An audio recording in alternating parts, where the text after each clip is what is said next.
पश्चिम Asia के हालात पर प्रधानमंत्री नरेंद्र मोदी और राष्ट्रपति ट्रंप के बीच हुई बातचीत। हॉर्मुज़ स्ट्रेट खुला रखने पर दोनों सहमत। प्रधानमंत्री नरेंद्र मोदी ने ट्वीट कर कहा, ट्रंप ने मुझे फोन किया।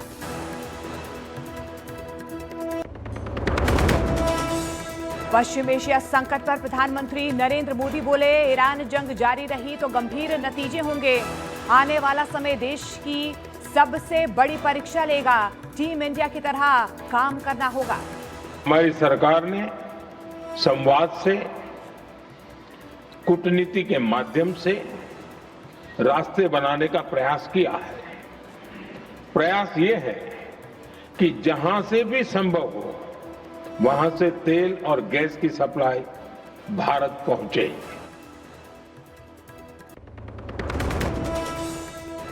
पश्चिम एशिया संकट के बीच केंद्र सरकार ने एलपीजी, पेट्रोल, डीजल और गैस की सप्लाई पूरी तरह सामान्य होने का किया दावा। बोली, सभी रिफाइनरी पूरी क्षमता के साथ चल रही हैं। कमर्शियल एलपीजी का आवंटन 50% बढ़ाया गया।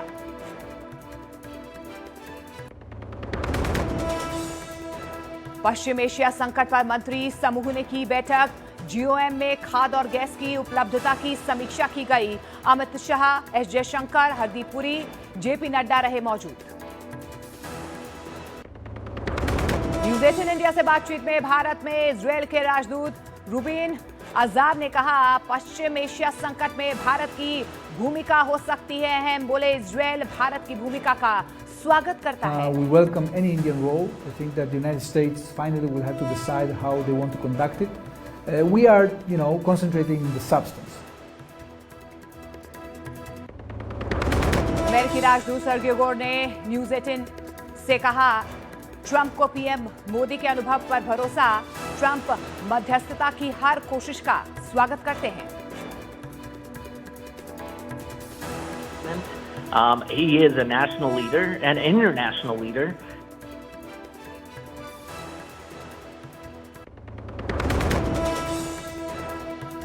इजरायल ने लेबनान में हिजबुल्ला के ठिकानों पर किया बड़ा हमला। मिसाइल हमले में बिल्डिंग पूरी तरह से हुई तबाह।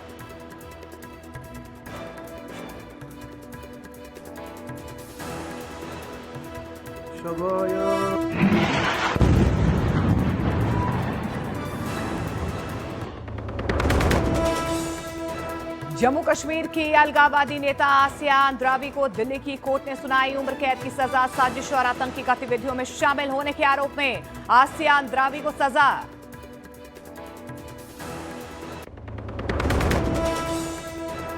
देश में पहली बार इच्छा मृत्यु। हरीश राणा की हुई मौत। 13 साल से कोमा में थे। सुप्रीम कोर्ट ने 13 दिन पहले दी थी इजाजत।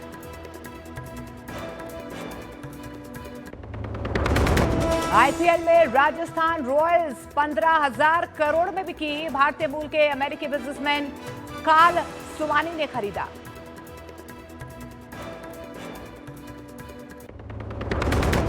आईपीएल 2026 से पहले बिकी आरसीबी की टीम 16,700 करोड़ में। बिरला ग्रुप ने आरसीबी को खरीदा।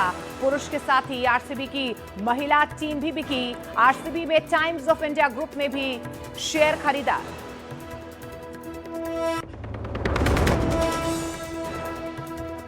सोनिया गांधी की तबीयत बिगड़ने के बाद अस्पताल में करवाया गया भर्ती। डॉक्टर कर रहे हैं निगरानी। राहुल और प्रियंका भी साथ मौजूद। पतंजलि गाय का घी, मां का भरोसा, प्यार से परोसा। सह प्रायोजक वीनस टूल्स, क्वालिटी जिसपे देश करे भरोसा। Venus tools.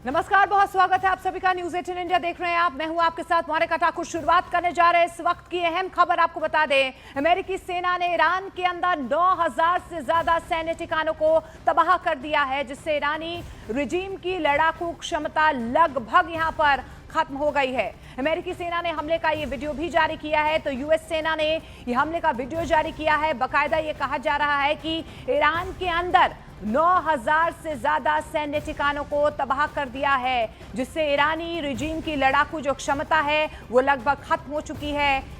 अमेरिकी सेना की तरफ से ये हमले का वीडियो भी जारी किया गया है। तो लगातार देखिए जिस तरीके से दोनों तरफ से प्रहार हो रहा था, लेकिन अब अमेरिकी सेना की तरफ से हमले का वीडियो जारी किया गया है।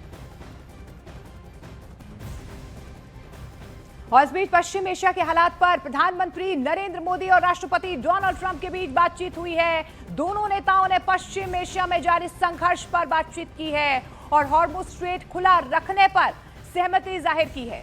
भारत में अमेरिका के राजदूत सर्जियो गॉर्ड ने सोशल मीडिया साइट एक्स पर इस बात की जानकारी दी है। तो वहीं प्रधानमंत्री नरेंद्र मोदी ने भी सोशल मीडिया पर लिखा कि उन्हें ट्रंप का फोन आया और दोनों के बीच पश्चिम एशिया के मौजूदा हालात पर चर्चा की गई है। और देखिए यहां पर प्रधानमंत्री नरेंद्र मोदी की तरफ से साफ तौर पर यह कहा गया कि मुझे ट्रंप का फोन आया है, ट्रंप से पश्चिम एशिया पर बातचीत हुई है, भारत तनाव कम करने का पक्षधर है, यह प्रधानमंत्री नरेंद्र मोदी की तरफ से कहा गया है। तो प्रधानमंत्री नरेंद्र मोदी और डोनाल्ड ट्रंप की बातचीत हुई है। क्या कुछ बातचीत में हुआ है ये तफसील से हम आपको बता रहे हैं। प्रधानमंत्री नरेंद्र मोदी ने कहा कि मुझे ट्रंप का फोन आया, ट्रंप से पश्चिम एशिया पर तफसील से बातचीत हुई है, भारत तनाव कम करने का पक्षधर है और भारत शांति बहाली का हमेशा से ही समर्थन करता है। ये इंपॉर्टेंट पॉइंट्स हम बता रहे हैं कि प्रधानमंत्री नरेंद्र मोदी और डोनाल्ड ट्रंप के बीच क्या कुछ बातचीत हुई है। इस बीच जो और पॉइंट्स हैं उन पर भी बातचीत हुई है, जैसे कि हॉर्मुज़ खुला रहे, इसको लेकर भी तफसील से बातचीत हुई है। सुरक्षित और सुलभ बना रहे, स्थिरता के लिए निरंतर संपर्क पर सहमति जो है प्रधानमंत्री नरेंद्र मोदी की तरफ से यहां पर जाहिर की गई है। तो ये मेजर पॉइंट्स है प्रधानमंत्री नरेंद्र मोदी और डोनाल्ड ट्रंप के बीच जो फोन पर बातचीत हुई है। लेकिन इस बीच अमेरिकी राष्ट्रपति डोनाल्ड ट्रंप से फोन पर बातचीत के बाद प्रधानमंत्री नरेंद्र मोदी की श्रीलंका के राष्ट्रपति अनुरा कुमारा दिसनायके से भी फोन पर बातचीत हुई है। दोनों नेताओं के बीच पश्चिम एशिया में ताजा हालात से लेकर वैश्विक ऊर्जा सुरक्षा पर चर्चा की गई है। दोनों नेताओं ने घनिष्ठ और विश्वसनीय साझेदार के रूप में बातचीत की है। हमने साझा चुनौतियों का सामना करने के लिए मिलकर काम करने की अपनी प्रतिबद्धता की यहां पर पुष्टि की है। प्रधानमंत्री नरेंद्र मोदी ने कहा कि भारत नेबरहुड फर्स्ट नीति और महासागर विजन के तहत साझा चुनौतियों से निपटने के लिए श्रीलंका के साथ मिलकर काम करता रहेगा।